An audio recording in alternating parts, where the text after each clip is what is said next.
Since 1887, the Stonington Free Library has been a center for knowledge, ideas, creativity, and entertainment. It is a comfortable and welcoming community space for the town of Stonington, Connecticut, where all ages can explore, discover, gather, and learn within a building of distinctive and unique architecture. This video program is an evolution to expand the offerings of the library to share directly in your home or organization. Welcome to the Sunday evening lecture series made available to you by the Stonington Free Library.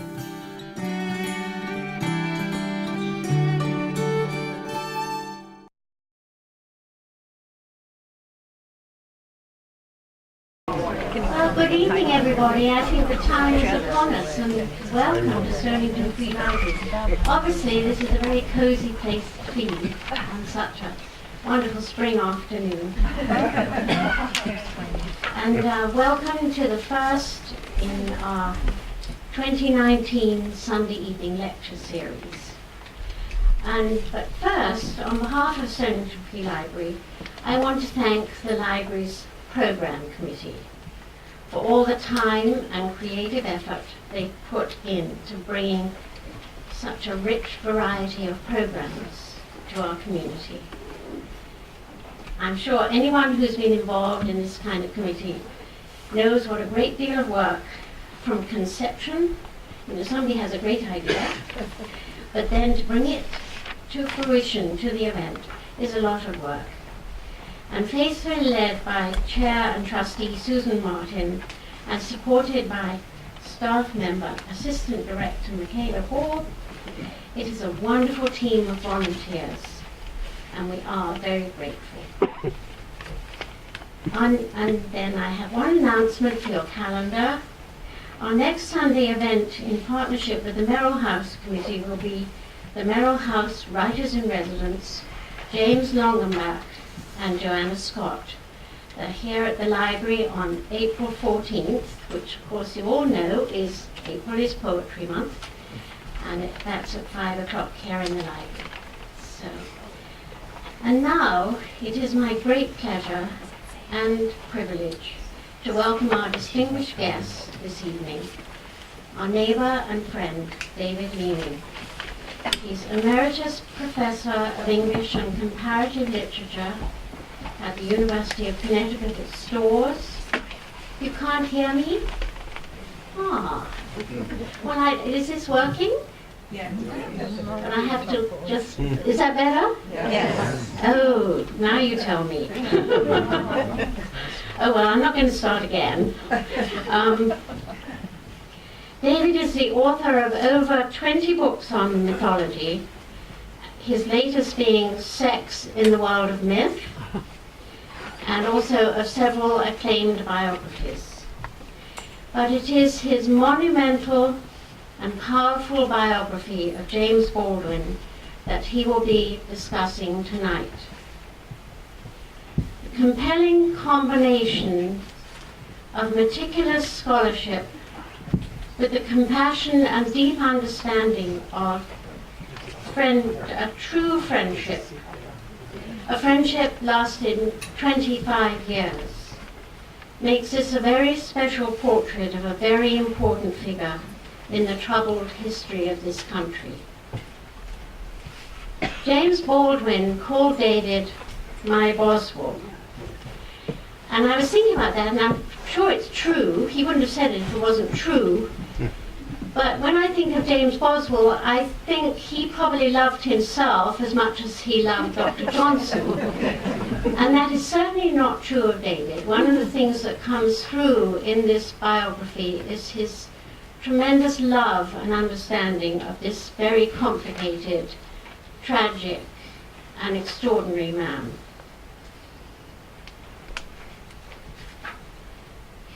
So it is a great privilege to have David here tonight to share his thoughts and insights about this great American writer whose words and spirit are as important at this moment as they were when he first spoke them.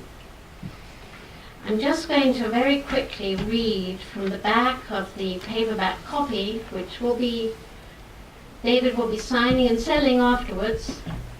But I was so struck by this blurb. In this indispensable biography by the friend and scholar whom Baldwin called my Boswell, David Leeming creates an intimate portrait of a complex, troubled, driven, and brilliant man. He plumbs every aspect of Baldwin's life. His relationships with the known and unknown and the famous, including Buford the Lady, Richard Wright, Lorraine Hansberry, Marlon Brando, Harry Belafonte, Lena Horne, and childhood friend Richard Avedon. His gift for compassion and love, the public pressures that overwhelmed his quest for happiness, and his passionate battle for black identity, racial justice, and to end the racial nightmare and achieve our country. And those words are as powerful today as when Baldwin was alive. Please join me in welcoming Professor Leeming.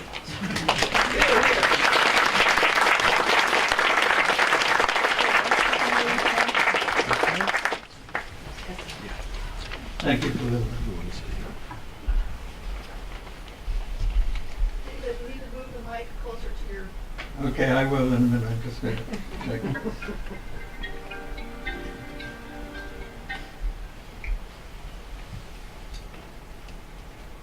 There are days, this is one of them, when you wonder what your role is in this country and what your future is in it. From my point of view, no label, no slogan, no party, and no skin color, and indeed no religion, is more important than the human being.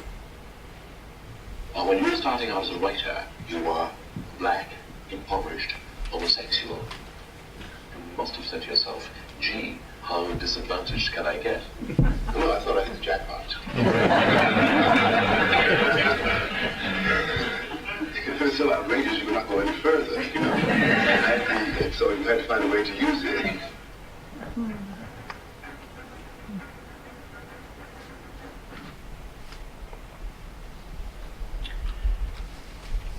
What a nice crowd. What I'm going to do today is to try to do, as much as that's possible, a biographical sketch of James Baldwin, focusing primarily on his works. Now, I know that you all haven't read all of his works, but when I talk about them, I'll try to give some sense of what I think the essence of the work is. And I want you to keep in mind, if you will, I don't want to sound too professorial, but keep in mind three words, because they'll come up over and over again in what I'm saying. And it will help if you give some thought to what Baldwin meant by these words. The words are love, innocence, and safety. For Baldwin, these might have very different meanings than they do for us in common usage. So you need to keep that in mind. And I'll do my best to try to bring that to the fore so that you can understand it. The theme of my talk will be James Baldwin as a traveler. James Baldwin was a traveler. From the time of his early adolescence until his death, traveling was one of, if not the driving force of his life.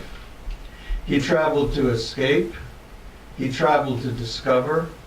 He traveled because traveling was a way of knowing himself, of realizing his vocation. Baldwin's first tentative traveling was from the confines of his church-based home, and his racial confinement in Harlem. As a 13-year-old child, encouraged by teachers like the Harlem Renaissance poet Countee Cullen and a young Midwestern socialist woman named Orilla Miller, whom he always called Bill, he began to stray. He would wander after school to the public library downtown and would often be confronted there by policemen who would order him to go back uptown, quote, where he belonged, unquote. This is one of his earliest childhood memories. But Jimmy had already seen, and by the way, when I say Jimmy, I'm not being rude or name-dropping. It's just that everybody always called him that, and it would be very difficult for me to always say, Baldwin said this. Jimmy had already seen the possibility of escape, and he was determined that in some way he must travel more definitively, and that through such travel he would achieve whatever it was he felt stirring within him. In his first novel, Go Tell It on the Mountain, that determination is reflected in young John Grimes, the hero of the novel, who climbs a hill in Central Park, his mountain, and looks out on the world below and feels the pull of a messianic future. So this is a quote from Go Tell It on the Mountain. He felt like a long-awaited conqueror, at whose feet flowers would be strewn, and before whom multitudes cried Hosanna. He would be of all the mightiest, the most beloved, the Lord's anointed, and he would live in this shining city which his ancestors had seen with longing from far away. Young Jimmy, like young John, had recently been saved in the Pentecostal church, and he became an apprentice minister there. Go Tell It on the Mountain is an old song, as you probably know, that celebrates the birth of that church's Messiah. Go tell it on the mountain that Jesus Christ is born. The traveling had begun. Jimmy spent his high school years way across town at the DeWitt Clinton High School in the Bronx, a school populated mostly by the Jewish children of the nearby apartment complex built for the amalgamated garment workers. For a church-trained Harlem boy who had even become an apprentice preacher, this was a long voyage into dangerous waters. And inevitably, those waters carried him definitively away from Harlem, away from what for him had become the imprisonment represented by his church, his stepfather's home, and his ghetto. To make that new journey, he wore the armor of the Word, the power of which and the beauty of which he had learned in his church and in his schooling. In his early play, The Amen Corner, Baldwin's persona, David, leaves the safety of his preacher mother's home and church and makes his way as a musician downtown. Jimmy Baldwin would make the same journey, heading downtown into that shining city, or at least the bohemian section of it, Greenwich Village. There he wrote articles and preached his gospel. He said he had left the church to preach the gospel, to preach it to those fellow bohemians who would listen. And he experimented with sexuality. But the shining city was not ready yet to be conquered. Flowers were not thrown at his feet. Instead, his closest friend, Eugene Worth, who became Rufus Scott in the later novel Another Country, threw himself off the George Washington Bridge and became for Jimmy, quote, the black corpse floating in the national psyche, unquote. Jimmy was not yet ready to follow Eugene, to be the sacrificial victim of his gospel. And as he explains in his great essay, Notes of a Native Son, he was not about to follow his embittered stepfather, whose sanity and life had been destroyed by hatred. He realized in 1948 that as the shining city was not ready for his triumphal entry, he would have to make a major detour. He would follow the multitude of African American writers, musicians, and painters who had fled the reality of America and its broken promises of freedom and equality for the mythical land of liberté, égalité, and fraternité. The land that had provided a home for Josephine Baker, for Bricktop, for Sidney Bechet, and for his sometimes mentor, Richard Wright. In Paris, he could concentrate on being a writer rather than just a survivor. He could concentrate on who he was as an individual rather than as a representative of a category, or so he hoped.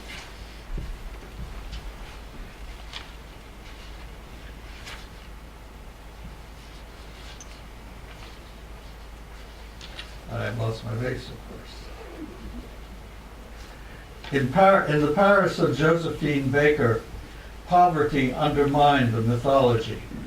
When, as described in the essay Equal in Paris, he was arrested and mistreated for the theft of a bedsheet, he was apparently still what people at home called a nigger, even in mythical Paris. And when he went to a Swiss village with a lover, he was a stranger in the village, an example of the other, categorized and dehumanized not only in America, but seemingly in Western civilization as a whole. And speaking of lovers, the former preacher still had difficulty accepting the urgent demands of his homosexuality, the demands represented by Giovanni in the novel Giovanni's Room. In his love life, Jimmy, like David in Giovanni's Room, was experiencing a non-Hallmark card kind of love. He was experiencing what Giovanni called the stink of love, its messiness. He was discovering that love was hard work, requiring a kind of vulnerability that his experience with American racism had taught him to avoid. Jimmy worried that maybe inside he was David, the young American who chose safety over love. Was Giovanni speaking to him when he had him say these words to David? "You're not leaving me for a woman. If you were really in love with this little girl, you would not have had to be so cruel to me. You do not love anyone. You've never loved anyone. I'm sure you never will. You love purity. You love your mirror. You are just like a little virgin. You will never let anyone touch it, man or woman. You want to be clean. You think you came here covered with soap and you do not want to stink. You want to leave Giovanni because he makes you stink. You want to despise Giovanni because he's not afraid of the stink of love. You want to kill him in the name of all your lying little moralities. And you are immoral. Look what you've done to me. Do you think you could have done this if I did not love you? Is this what you should do to love?" This, of course, could be a metaphorical version of Black America speaking to white America. But it was also a comment on Baldwin's own experience in Paris. Was his expatriate experience merely a bubble bath in myth, an escape from the reality that beckoned him home? Could he realize the prophetic drive that had motivated his early travels if he remained in Paris? In the story Sonnys Blues, we find the reason for his return to America. Sonny's brother was living a safe life, doing middle-class things, whereas Sonny was a later incarnation of David in the Amen Corner, the artist prophet who had no choice but to play his demons. He was the image of the blues, the creative celebration of a people's pain. He was a form of love. He represented the stink of love, the hard work of love. This is a quote. His brother seemed to hear with what burning he had made the song his. With what burning we had yet to make it ours. How we could cease lamenting. Freedom lurked around us, and I understood at last that he could help us to be free if we would listen, that he would never be free until we did. James Baldwin could have chosen to remain safely in Paris, as Richard Wright chose to do. He could have said to his country, keep your hypocrisy, your racism. I won't have anything more to do with you. But living in Paris, he had begun to see his country in a different way. It was his country as much as anyone else's. You can't have your history without me, he said to white America. I'm only black because you think you're white. We have to live together as lovers, whatever pain that involves. And he left for home to demand his birthright. Back across the Atlantic, which was no great feat after all, he came back with a reputation as a promising Negro writer. But he knew there was a much more difficult journey he would have to make. The great black migration from the South and Jim Crow that had included his former slave grandmother and his parents demanded now, in this time of protest, this time of white spit dripping off the black faces of little girls trying to go to school, a return to the South.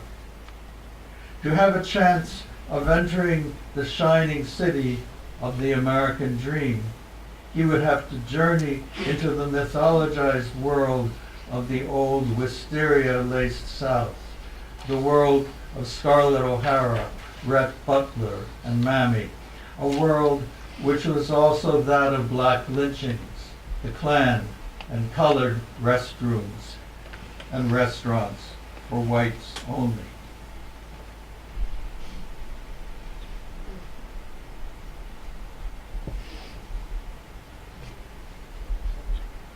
For an African American who had grown up in the North, only hearing of these things, the journey to the South was a descent into hell. Before leaving, he had a conversation with a friend, noting that he was almost 33, the age at which Jesus had been crucified. He was well aware of his role as a voyager. This was the journey into the unknown of an invisible individual who by definition could only be seen as a category. The essays that came out of it were entitled appropriately, Nobody Knows My Name. Sexuality continued to play a role in the journey south, how could it not? As his plane, quote, hovered over the rust-red earth of Georgia, his mind was filled with the image of a black man hanging from a tree while white men watched him and cut his sex from him with a knife, unquote. The sex that was a threat to their women. The men and the man on the tree in Baldwin's mental image were all descendants of the slave owners who regularly violated their slave women.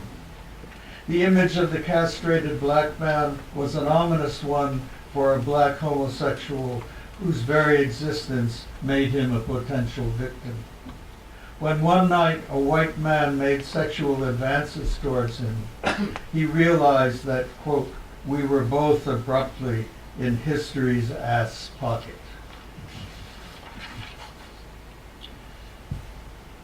In Atlanta, on a September day in 1957, Baldwin met Martin Luther King, the young preacher who, with his marches and bus boycotts, was leading the fight that was already called the Civil Rights Movement. The former boy preacher saw in King a new kind of preaching, not energized like his father's with hatred, but based firmly in some kind of miraculous love, even when challenged by the worst kind of abuse. King, as a Southerner, seemed to know something of the suffering of the racist as well as that of the victim. Baldwin would keep this in mind when several years later he and I would travel together from Manhattan to Fire Island off Long Island, and he would write the short story Going to Meet the Man, essentially about the damage, sexual and psychological, done to a white sheriff who had watched a lynching as a child. After the trip south, Baldwin was a confirmed witness. Perhaps his Paris life had been a Jonah's escape, he thought. In any case, he knew now that he had been brought back to his mission, his necessary vocation. The next years involved many travels back into the now demythologized South to work for organizations like CORE and SNCC. In 1961, after a return to Paris, Baldwin took a trip to Israel that was supposed to include a tour of Africa and result in an essay for the New Yorker, but which became instead Letters from a Journey, published later in Harper's. Baldwin's church-oriented childhood, of course, had been steeped in the mythology of the Bible.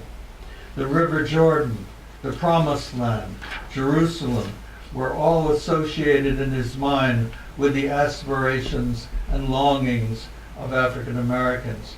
He thought of the old songs, "Go down, Moses, let my people go," and "I want to be ready to walk in Jerusalem just like John." He was in the Promised Land itself. But once again, mythology had to give way to reality. If the meaning of being a Jew was somehow connected with the meaning of being a black man, the plight of the Palestinians who saw Israel as a catastrophe made him feel his own homelessness as an African American. James Baldwin delayed his planned African trip by taking one to Istanbul to visit an old friend. I met him in the kitchen of that old friend's sister on December 19th, 1961. I too was a traveler, having left America immediately after graduating from college to teach in Istanbul. When I came into the kitchen, I watched as a man who would change my life scribbled on a yellow pad the last words of the novel Another Country. He asked who I was. I said I was David. He said, "I like that name." That night, I showed him some of the more questionable parts of Istanbul, and we discussed our shared experiences as preachers' sons. And of course, we discussed literature, finally on a mutual favorite, Henry James, which might be surprising to you. Henry James was Baldwin's favorite novelist. He was writing an essay on his favorite James novel, The Ambassadors, an essay he never finished. The real problem with American literature, he said, was the conflict in America itself between reality and an Edenic mythology of innocence. In The Ambassadors, Baldwin suggested James saw through our myths to reality. The hero of the novel, as many of you will not remember, is Lambert Strother, a traveler who crossed the Atlantic on a mission to rescue an American boy named Chad Newsom from what turns out to be a French married aristocrat. Strother is an innocent. He cannot see reality. And innocence in Baldwin's gospel is dangerous. Upon discovering that Chad is a better person in Paris than he was at home, Strother, who cannot believe that sex could possibly improve anyone, decides that the relationship in question is innocent, that is, sexless. When in one of the great scenes in literature, Strother discovers his mistake, he realizes he must put aside his American innocence and accept the fact that sex, love, even between a married French aristocrat and a young American man, might be a positive thing. Innocence, he realizes, sees categories and labels rather than people. In July of 1962, Baldwin finally made his first trip to Africa. He had long since, in an essay called Princes and Powers, rejected the Pan-Africanism of Richard Wright and the Negritude movement of Leopold Senghor and Aimé Césaire. Baldwin felt strongly that he had more in common even with white Americans than with black Africans. He was a significant player in American history. Like it or not, America was his country, his heritage. He enjoyed the trip to Africa, a visit to his ancient past, but his eyes were focused on America. He did not write the assigned essay on Israel and Africa for the New Yorker. He gave them instead an essay which was later published as Down at the Cross, Letter from a Region of My Mind, the main section of The Fire Next Time, which also included My Dungeon Shook, Letter to My Nephew on the 100th anniversary of the Emancipation. This was the book that propelled James Baldwin to fame, led to his picture on the cover of Time magazine, and finally gave him full entrance to the shining city he had gazed at all those years before on the Central Park Hill. When friends and enemies complained that he had given his work to a publication full of elitist ads and ideas, he responded that his audience was made up of publicans and tax collectors, as well as the righteous. In the letter to his nephew, who reminds black youth that the greatest danger facing them is, quote, believing that you really are what the white world calls a nigger. The greatest sin of the white world is its innocence, its failure to see. We must, quote, with love, force our brothers to see themselves as they are, to cease fleeing from reality and begin to change it. We cannot be free until they are free of their innocence. In Down at the Cross, he traces his passage from boy preacher to challenger of the hypocrisies of the Christian world. Wanting to examine an alternative, he had taken a trip to Chicago to interview the black Muslim leader Elijah Muhammad. But with Elijah, he soon felt he was back in his father's unforgiving, loveless house. The Nation of Islam's call for a separate nation was as bad as the segregated power structure created by white America. Baldwin turned back to the question of love, and in the most often quoted from the passage quoted from The Fire Next Time, applied it to messy but necessary love between black America and white America. Quote, if we, and now I mean the relatively conscious whites and the relatively conscious blacks who must, like lovers, insist on or create the consciousness of the others, do not falter in our duty now, we may be able, handful that we are, to end the racial nightmare and achieve our country and change the history of the world. If we do not now dare everything, the fulfillment of that prophecy, recreated from the Bible in a song by a slave, is upon us. God gave Noah the rainbow sign, no more water, the fire next time.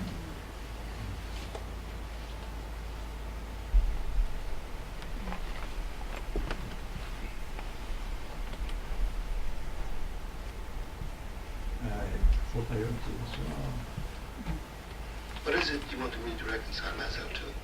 I was born here almost 60 years ago. I'm not going to live another 60 years. You've always told me it takes time. It's taken my father's time, my mother's time, my uncle's time, my brother's and my sister's time, my nieces and my nephew's time. How much time do you want for your progress?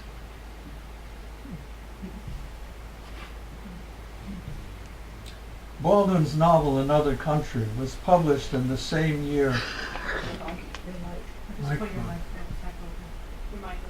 Microphone. Oh, the I'm not used to a microphone. Baldwin's novel Another Country was published in the same year as Fire and can best be read as a parable which illustrates his gospel of love and his understanding of the necessity of what we call metaphorically what we can metaphorically call transatlantic crossings.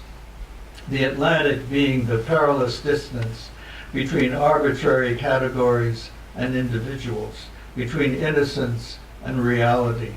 In this other country, set in the shining cities, Greenwich Village, which Baldwin knew well, characters wrestle with their defining categories and attempt desperately to use love to reach each other, to achieve the love that can hold off the fire.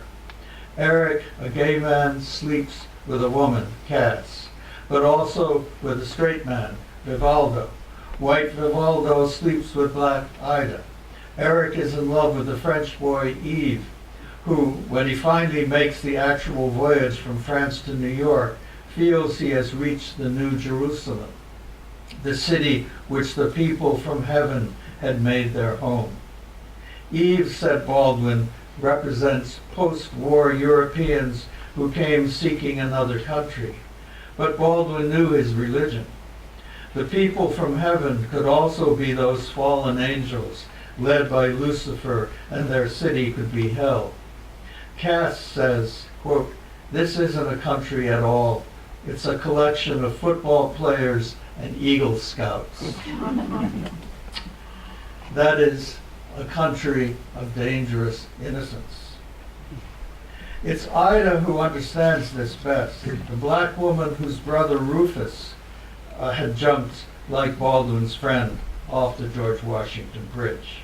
She understands that the black corpse of her brother floating in the national psyche must be squarely faced if we're to find peace in ourselves and our country. Vivaldo can say to Ida, "I am in love with you," but that isn't enough. Before Ida can return his love and free him to really love, he must break through the mask placed on her by society. He must complete the hard work which is real love. He must, like Lambert Strether, learn to see. He must complete the transatlantic journey. Now James Baldwin was a bona fide activist and prophet preaching his gospel to the nation. "I've been here 350 years, he told Robert Kennedy in a tense meeting, "but you've never seen me." He wrote Blues for Mr. Charlie, a play based loosely on the Emmett Till murder, one that reflected his sense that the time of fire was imminent. Would we go Malcolm's way with the gun or Martin's way with the Bible? He traveled with NAACP officer Medgar Evers around Mississippi trying to decide which it should be. Medgar would be shot in front of his children on his front porch in 1963. This would be the first of the assassinations of those years, Malcolm, Martin, and of course, the Kennedys.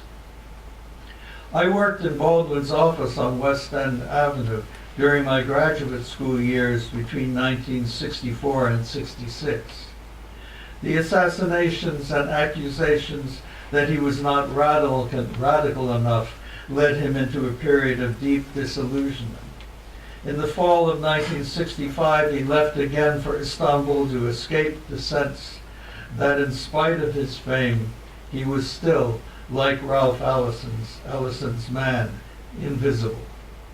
He would come back home briefly in the spring of '66, and he asked me to return to Istanbul with him. We lived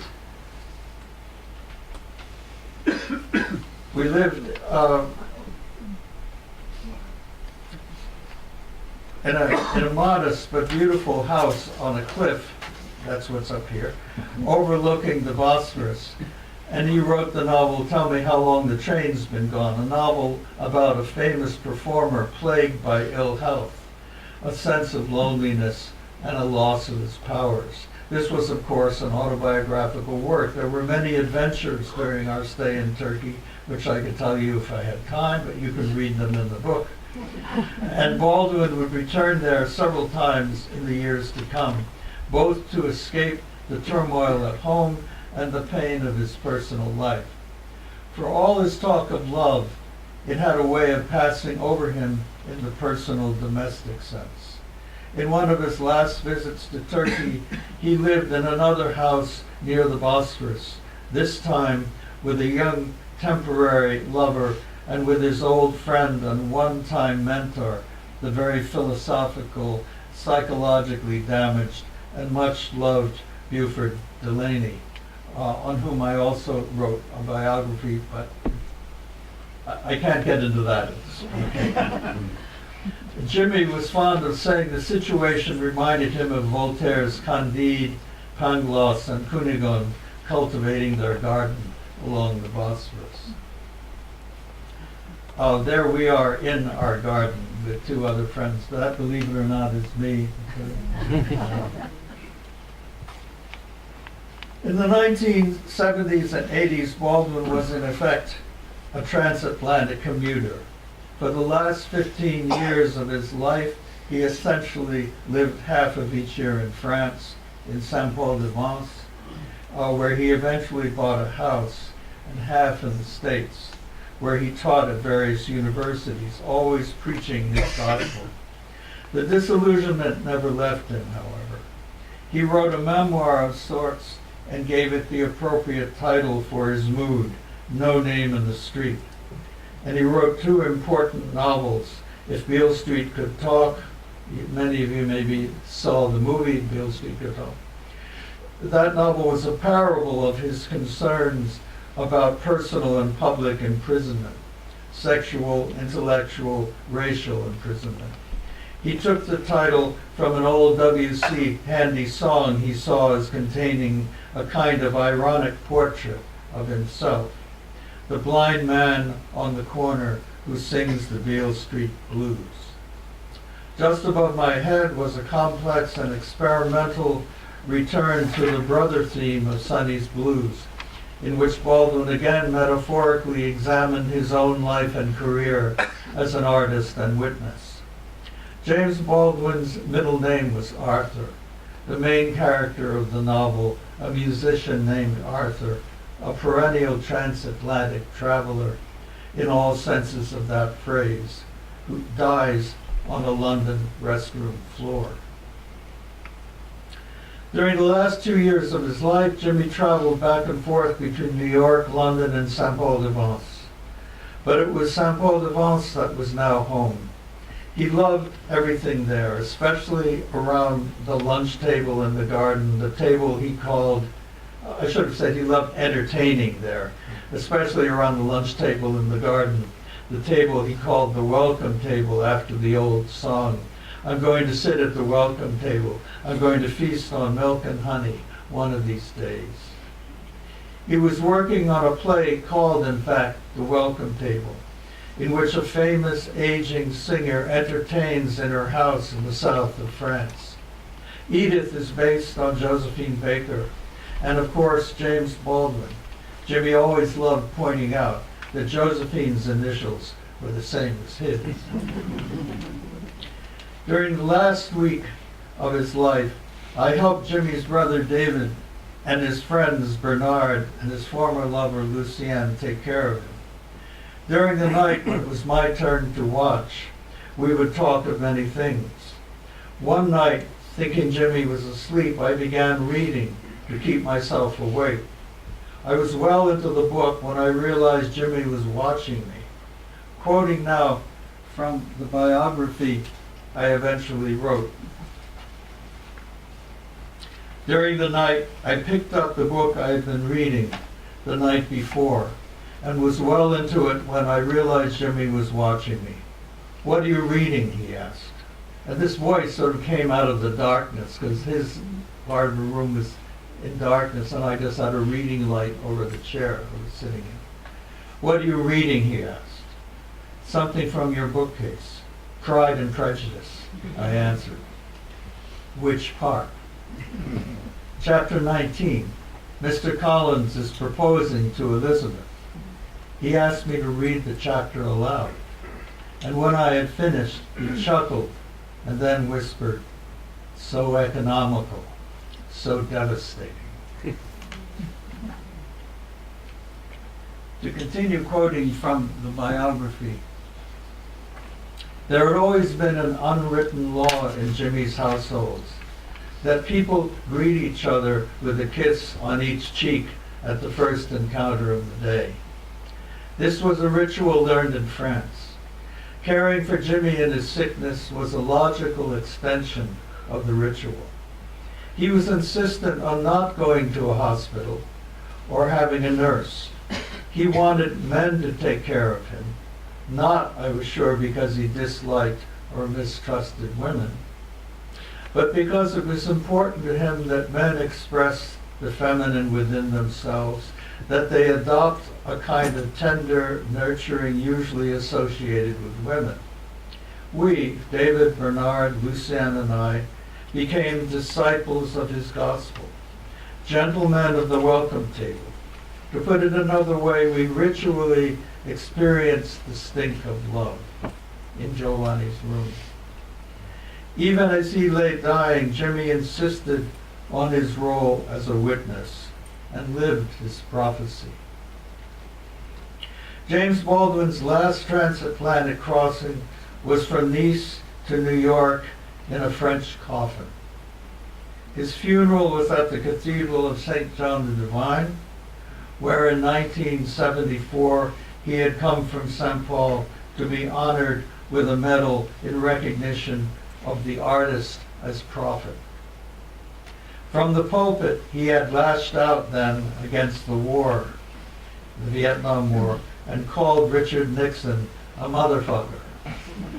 It was interesting that there was a new dean at the cathedral, and the old sub-dean there whispered to the dean and said, "James, no one has ever said motherfucker from the cathedral pulpit of St. John the Divine." And the new dean said, "Eddie, it's about time someone did."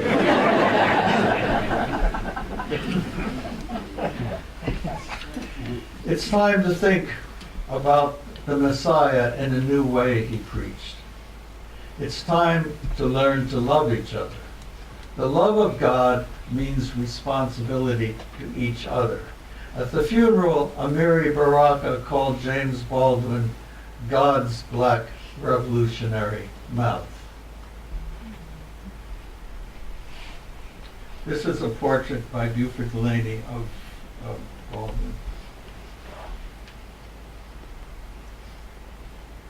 At the end of Baldwin's funeral at St. John the Divine, his voice suddenly came over the loudspeaker, and this is what we all heard, and this is how I'll let him end the talk. Precious Lord, take my hand, lead me on, let me stand. I'm tired, I'm weak, I'm worn through the storm, through the night. Lead me on to the light. Precious Lord,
questions? I'm sure David would be. I knew Harry was. David, how do you think he felt at the end of his life about his mission, what he achieved? Did he feel reasonably happy that he had given a meaningful message? Yes and no. I mean, I think he felt frustration that he couldn't keep on going. He felt that he hadn't even begun to do what he wanted to do. And I know that at the very end of his life, he was working on a work called Remember This House, which was the notes of which were used in the film I'm Not Your Negro, if you saw that film.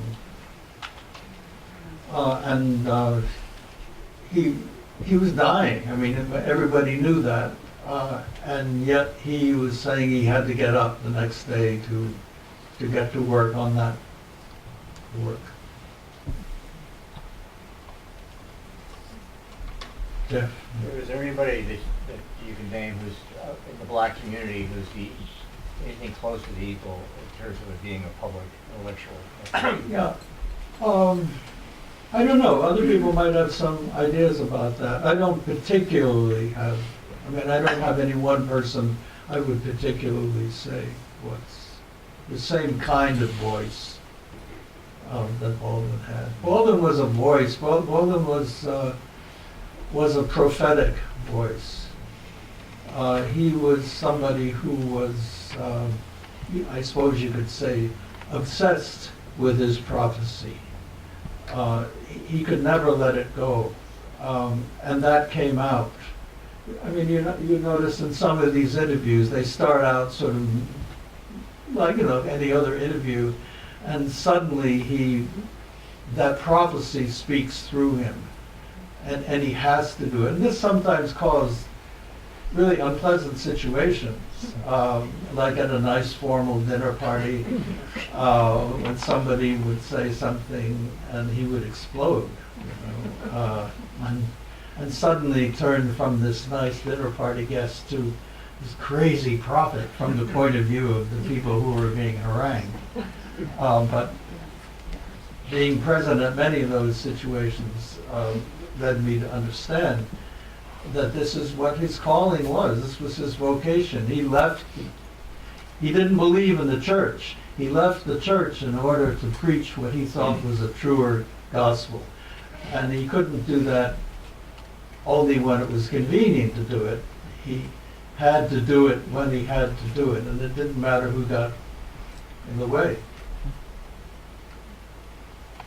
In the few photos and videos that I've seen of him, and I admit that I don't know very much about him, he often looks pretty angry and looks very serious. In your relationship with him, were there times when he lightened up? Oh yeah, sure. Many times. He had a great sense of humor. He was a lot of fun.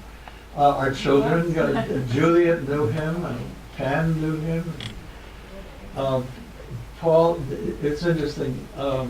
When I went to his house, went back to his house in France to sort his papers after he had passed.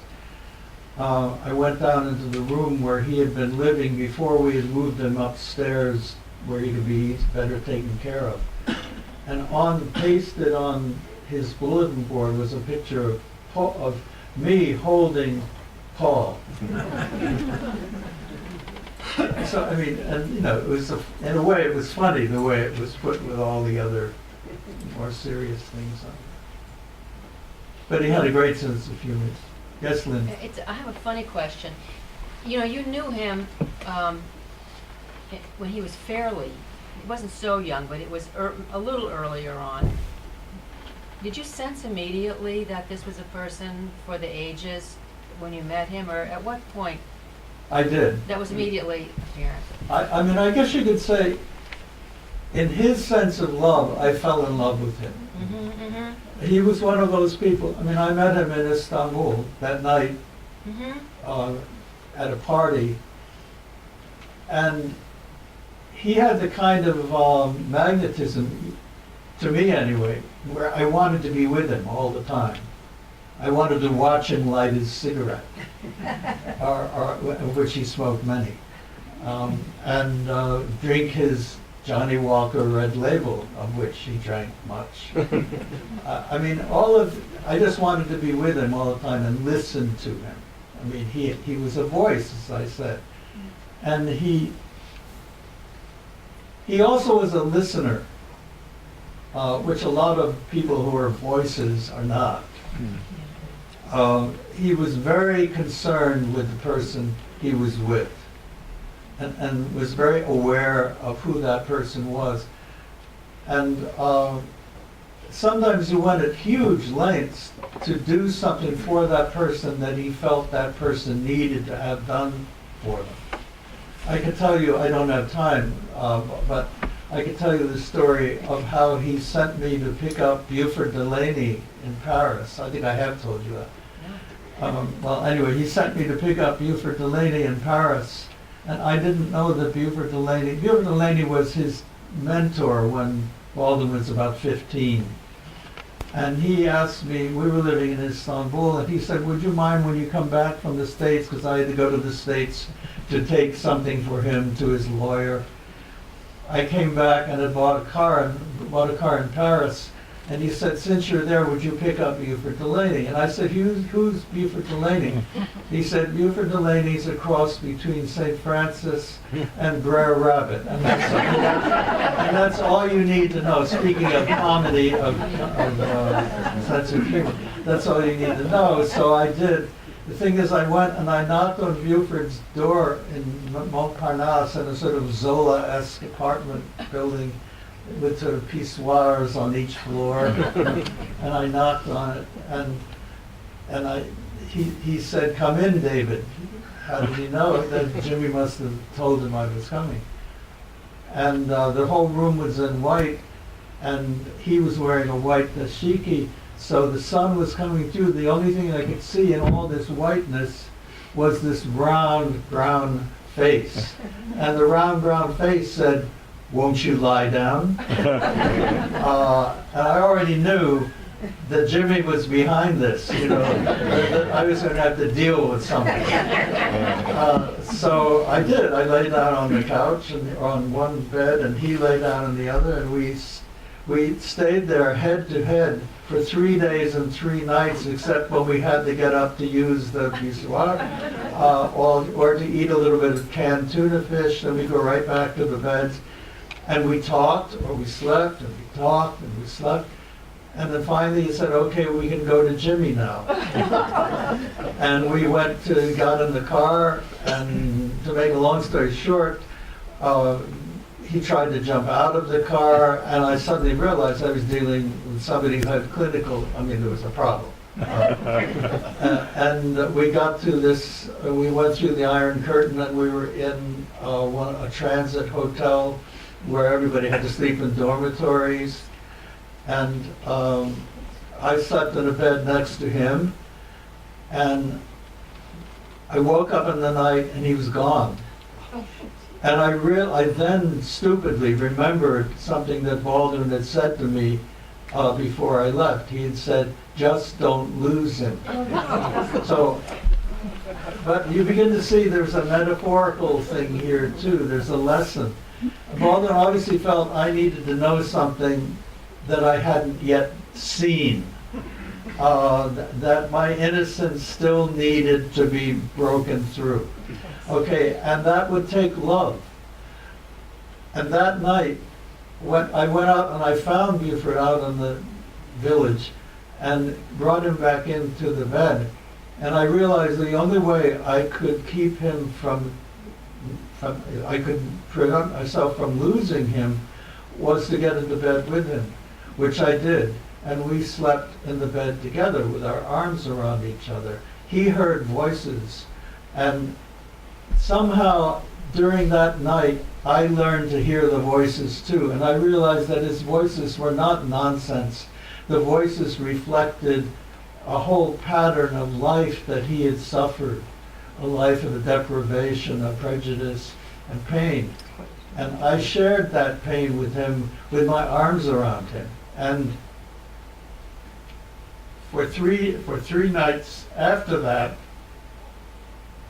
excuse me, he couldn't sleep unless I slept with him. But I understood that my sleeping with him was the greatest gift I had ever been given. Anyway, sorry. Any others? Yes. James Clancy. Well, in his book, I'll Tell It on the Mountain, where he fought his father, he fought his mother, he fought everybody. He went through the threshold, the threshing room, the threshing floor, and he came out alive.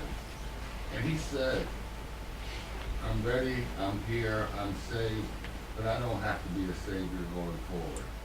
I thought that was the most moving point of the book. Yes. And I thought Florence was the most, the seminal character of that book. When she said to Gabriel, I hope everything in the Bible is a lie for your life.